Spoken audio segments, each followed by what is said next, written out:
So, all my dear students,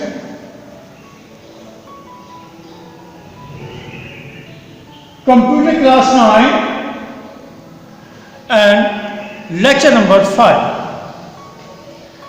As you know that I have already finished my 4 lectures. Today's topic is hardware and software. The thing is that I have taught you many things in chapter number 1. So let's see what are the questions written in your book. I'm talking about chapter number 1. Page 25.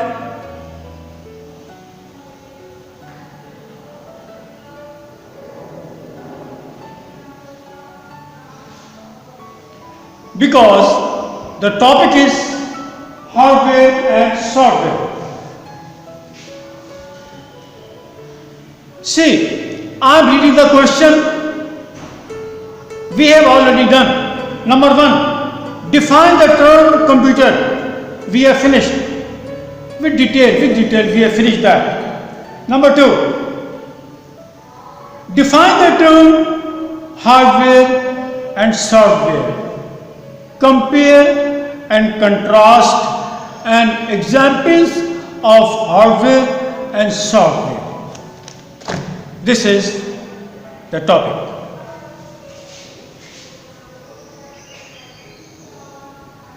You see the question? So first of all, the definition of hardware, as I told you many times from class 6, 7, 8.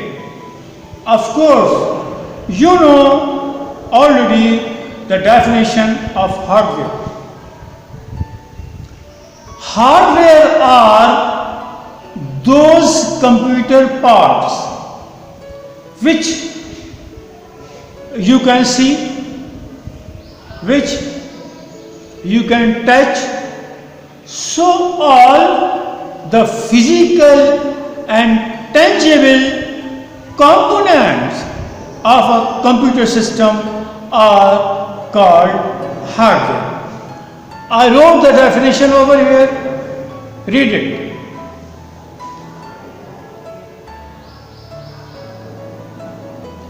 And what will be the examples?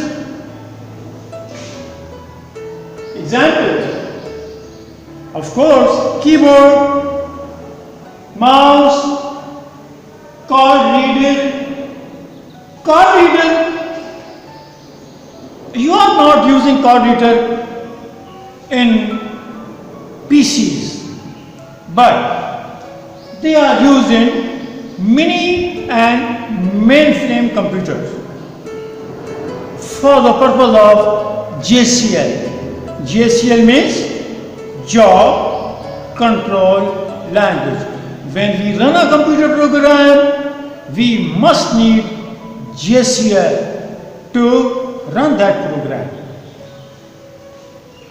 Joystick, monitor, printer, speaker, plotters, and many others. When I will go in detail, we shall talk of those devices. So, this is the definition and examples of hardware. Now, software. Students, you should remember that software is a general term which is used for computer programs. Nowadays, thousands and thousands of the software, they have been developed in different countries.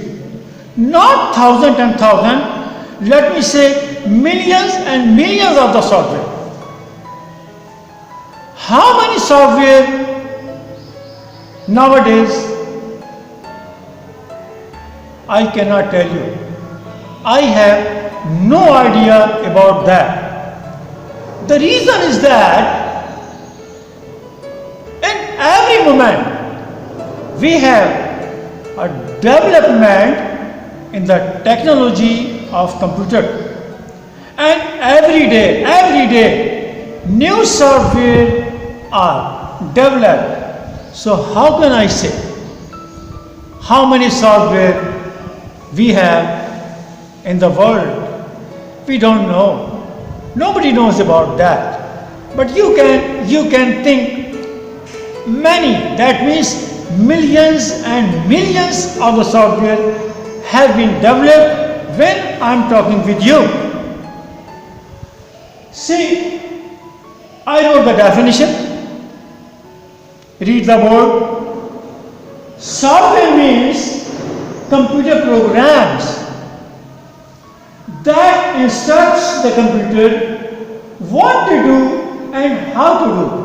Software makes the computer useful. Here let me tell you one more thing. Usually the software come in the form of CD or from internet. Remember this thing. I am writing it over here.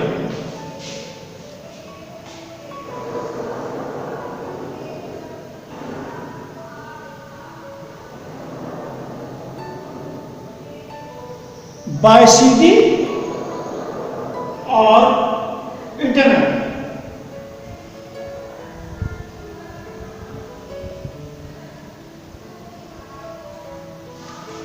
If you want, you can buy, you can purchase a CD from the market for your computer, or maybe if you have internet connection on your computer, you can download from the internet. It depends upon you. But most of the softwares are coming on CD. Examples, see, all the computer programs are software. All the computer languages are also software. Computer languages maybe COBOL, Fortran, C, QBasic, Visual Basic, GW Basic, or many others. All the computer languages are software. And all the packages, for example, word processing software like Microsoft Word, which we use for writing a letter or report, etc., etc. Very beautiful software. It will let you know about your spelling mistakes and many other things. And in the same way, Microsoft Excel, what is that? Computer statements, calculations in such a beautiful way. So, CorelDRAW, what is CorelDRAw? Making the drawings, a very beautiful software. See, CorelDRAW and many others. So, I hope you remember the definition of hardware and software, because a computer is a combination of these two things, hardware and software. Look at the board, read the question again. Define hardware and software with examples. We have done that. And compare and contrast. Students, understand the meaning of compare and contrast. It means the difference between two things. But you will have to make two columns. It will call compare and contrast. Try to understand. Have you seen the wrestling programs on television? You see, a wrestler is coming and the other one is also coming. So the both are like this. This is called compare and contrast. One in front of other. So remember this word. In your annual examination, this question appears. Compare and contrast. Remember, in which you will have to make two columns. Very necessary to let you know about that. By this way, you can get maximum marks in your annual examination. How you will make that? Make two columns like me. See, this is hardware, this is software. So this is called compare and contrast. See, the hardware is coming from that side, software is coming from this side. The both things are coming over here like that. This is called compare and contrast. We have finished the first part of the question written in your book, page number 25. I hope you understand that. Now, I will start software and types of software in detail. So get ready for that. Look at the board now. Software. Generally, we have two types of software.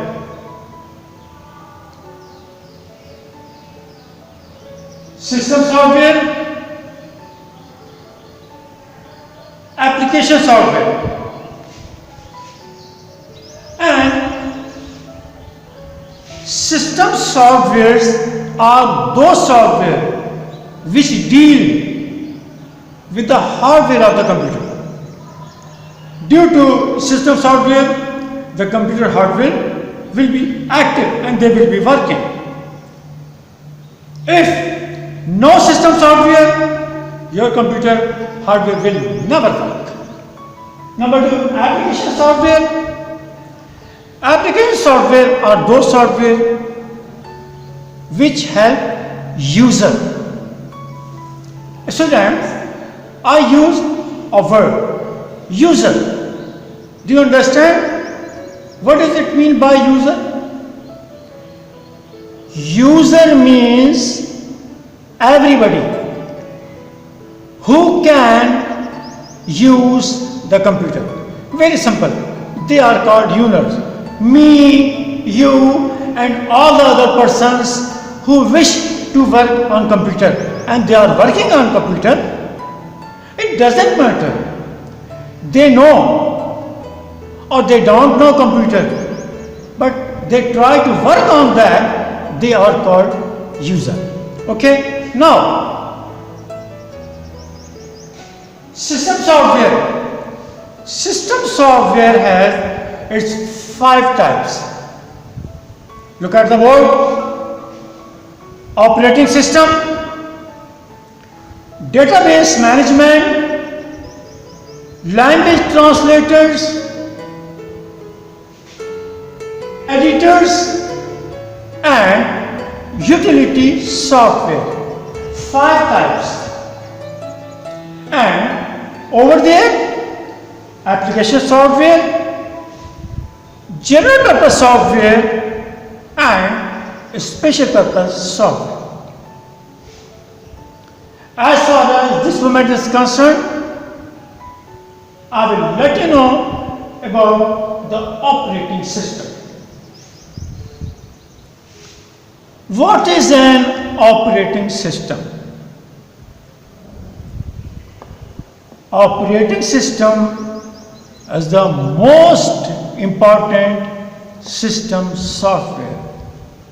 Due to that, you can run your computer. And as you know that, for example, you have your computer at your home.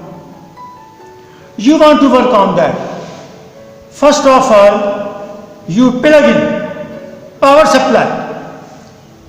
You provide the power supply to the computer. After that, you push the CPU button on, which is called turn on. That means after power supply, you turn on your computer. It doesn't work on the same time. It takes about half of the minute, maybe a little bit more than that, or maybe a little bit less than that, because it depends upon the speed of your processor. So I am telling you, it will start processing of loading, and Windows operating system will be loaded in your computer. As I told you, it will take maybe half of the minute. You see, many years ago, we were not using Windows because Windows was not invented at that time. So we were using at that time DOS, disk operating system. I told you the definition of operating system. Now have a look the examples. Operating systems like Windows, DOS, Unix, Linux, Solaris, and many others which we are using on mini computers and mainframe computers. So, system software, number one, operating systems. Number two, database management. I will let you know about all these things. Language translators. As you know that I mentioned 3 language translators: interpreter, compiler, assembler, and editors and utilities. They are all system software. Now, application software. As I told you, application software are those software which help user. And we have 2 types of application software. Number one, general purpose application software. Number 2, special purpose application software.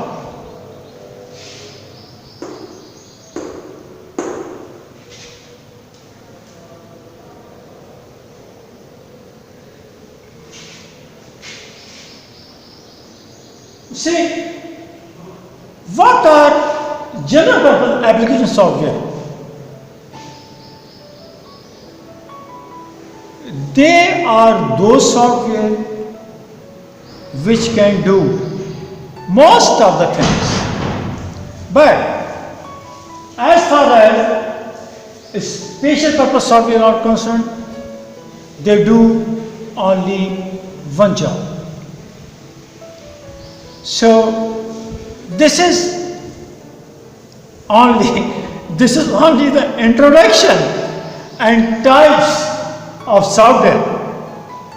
I will go in detail and let you know about all these things in detail. But I advise you that you will have to read your book. If you will not read your book, so only the lecture will not be sufficient. I hope you understand what I am saying. And also, don't forget to write me your comments. Do you like this video? And your family members, I hope they will also watch this video. I would like to know your comments and also the comments of your parents and your other family members.